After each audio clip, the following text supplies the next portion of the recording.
Hey guys, LevelCap here, and in case you're getting a little bit of an overload from all that E3 footage and news that's going on right now, I'm kind of making this video before I head off to E3, and I plan on releasing it during E3 just in case I'm not able to produce enough E3 content on the spot. I did want to let you guys know about this game I'm playing here, which is called Ghost Recon Online, and I really do think that this is a quality first-person tactical shooter. It's free to play, it's online, obviously, hence the name, and it is a very, very, very tactical game. It's not quite as slow-paced as perhaps some of the old-school Rainbow Six games. I don't know if any of you guys remember those old games, but it is slower paced than Battlefield, but it makes you feel like every time you push up and take ground that it's a big accomplishment. You feel really cool when you're taking objectives in this game because it's not as easy to do. Cover is worth a lot in this game, so trying to flush guys out of their hidey holes can be pretty difficult to do, and it is really awesome when you use teamwork to sort of flank around and take out your enemies. There's 3 different classes in this game: the Assault class, the Recon class, and the Specialist. I'm playing the Assault class right now, which is kind of a basic class, and each class gets different abilities that you can choose from to kind of help you push up and take ground. The Assaulter can choose between a portable heat emitter, which really screws up guys that are hiding behind specific bits of cover. It's a great way to flush them out of cover, and you can actually emit the heat towards other guys while you're still behind cover. As you'll notice, this is a third-person shooter, and I have to admit I was a little skeptical about third-person shooters. I always have been, but the way they do the cover system and the aiming down sights seems to just flow really naturally, even for somebody who's been playing nothing but first-person shooters for the longest time. The control mechanisms for this game work really well. The cover system works really well. There's basically a button that you can set up for toggling behind cover, and that button will also put you into a slide mode. So if you're trying to, say, run as fast as you can towards a piece of cover, you can actually slide, and it'll put you right up against the wall as soon as you get to that wall that you're sliding towards.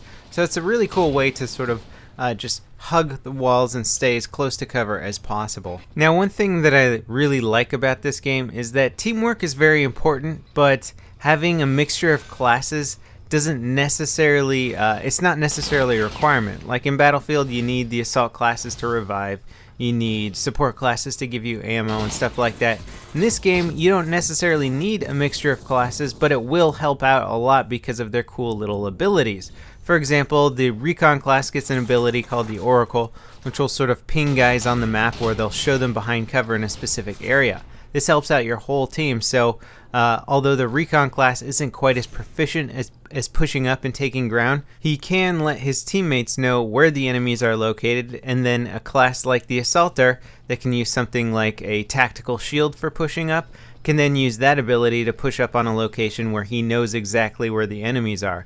And I was playing with Matimio, and we were using that combination all the time. He was playing Recon, I was playing Assault, and just using those abilities together was really helpful. Now you notice here that there's a little progress bar in the center of the screen. That's because I'm capturing a point, and they have this game mode that plays out very much like you might expect a rush game mode to play out in Battlefield, except rather than having attackers and defenders, you start in the middle of the map, and either team can push in either direction. So if the enemy team was being more aggressive than us and pushing us back, they could take points and push us closer back to our initial spawn zone, just as we can push them closer to their initial spawn zone. So you're not forced to play a defensive or offensive position. It's just sort of tends to naturally flow in one direction or the other depending on the skill levels of the teams. And you'll see here just how useful this cover is. Now, it might be a little bit cheap, I guess, that I can see around the cover from third-person perspective, but so can my enemies. So you get into these firefight situations where there's a lot of people peeking around cover really quick, taking shots, going back behind cover, and it at least allows you to sort of survey the situation before you push up without having to expose yourself too much to incoming fire.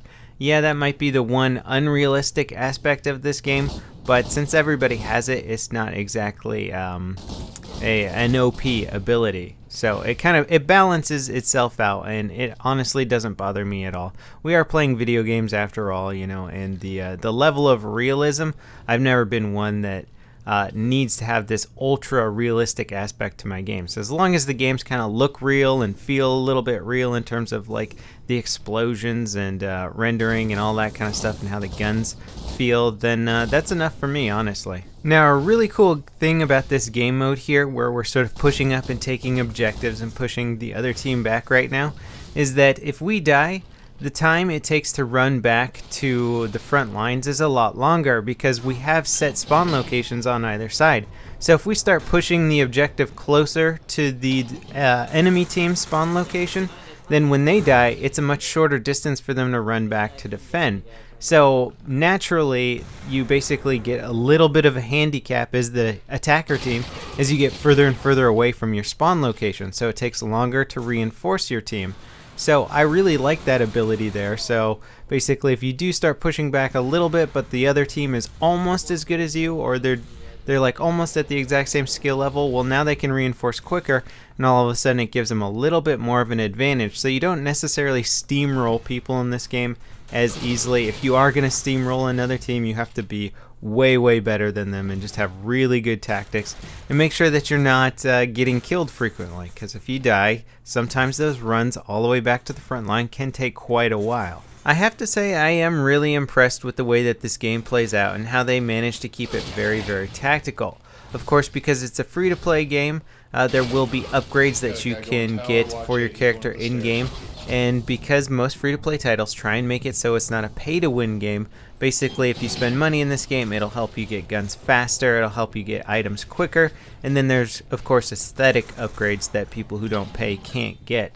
But for the most part, they are keeping it in line with a lot of pay-to-win, free-to-play titles where you can get everything without spending any money. It's just going to take you a bit longer. And I haven't spent any money on this game yet, and I think the base guns are very capable.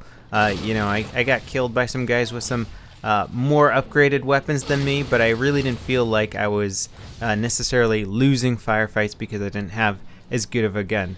Anyway, this game is great. I'm really enjoying it. I think I'm going to play it quite a bit more, and I'd recommend checking it out. I mean, it's free, so if you don't like it, you know, what's there to complain about? You didn't lose any money in the process. And if you're in the mood for something that will require more teamwork and tactical thinking than your average shooter, I think you'll be quite pleased with Ghost Recon Online. Thanks for watching, guys, and I'll see you next time. This is LevelCap, signing off.